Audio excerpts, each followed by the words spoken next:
হ্যাঁ স্যার বলুন। সারাদিন কোথায় থাকিস? কোন রাজকার্যটা করিস? না স্যার, আমি তো ওই অফিসের একটা ফাইল চেক করছিলাম। রাখতো তোর ফাইল, একদম কাজ দেখাতে আসবি না।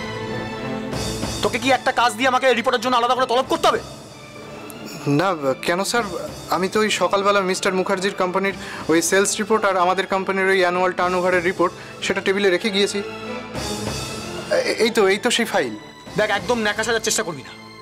কি ভেবেছিসটা কি? আমি কি বোকা? আমাকে যা বোঝাবি আমি তাই বুঝে যাবো? না না, তুই বলতো যে অফিসের কাজের বাইরে আমি তোকে আর কখনো কাজ দিই না।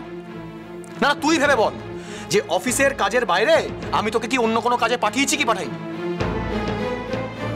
হ্যাঁ হ্যাঁ স্যার বুঝেছি। এই কাকুলির এক বোন আছে বলেছিলাম, তার নাম পত্রালী, সে স্কুলে পড়ে, আর ওর দাদার নাম হচ্ছে দেবনাথ। কি করে ওর দাদা? কাজ করে বলতে সেরকম কিছুই করে না, সারাদিন ফ্যাফা করে ঘুরে বেড়ায়, কাজের প্রতি মনও নেই। তবে দেখে মনে হলো টাকার জন্য সব কিছু করতে পারে জানেন, আর ওই আত্মসুখী টাইপের, তারপর নেশাখোর। আর আপনি কাকুলি দেবীর বাবা মায়ের সম্পর্কে তো জানেন, কিন্তু আমি একটা জিনিস কিছুতেই বুঝতে পারছি না। কি? মানে কাকুলি দেবীর তো বিয়ে হয়ে গিয়েছে, ও এখন সুকান্তর ঘরণী। আবার কাকুলি দেবী নিজের বাপের বাড়িতেও থাকে না, কিন্তু বাপের বাড়ির লোকজনের খোঁজ কেন নিচ্ছেন আপনি? এই দীপু, তুই একটু বেশি প্রশ্ন করছিস না? তুই যদি সবটা বুঝে যেতি তাহলে তো এই চেয়ারটায় তুই বসতি না, তাই না?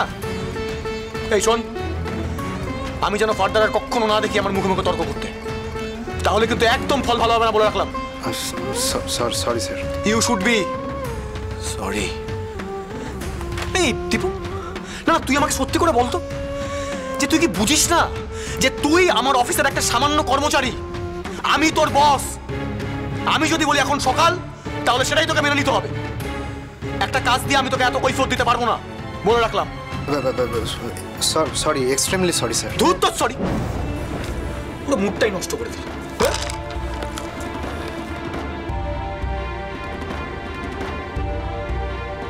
যাই হোক শোন, তুই এক কাজ কর, ওর দাদাকে ডেকে পাঠা। দাদাকে বল যে আমাদের এই কোম্পানি থেকে ওকে ডাকা হয়েছে। ওর দাদা যেন এসে অবশ্যই আমাদের কোম্পানিতে আমার সাথে দেখা করে যায়, বুঝলি? আচ্ছা আচ্ছা, ঠিক আছে স্যার। স্টুপিড।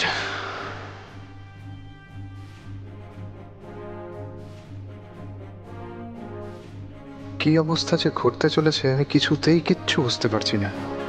বরেন এইরকম আচরণ কেন করছে? কাকুলি দেবীর বাড়ির লোকজনদের সাথে বরেনের এত কিসের দরকার?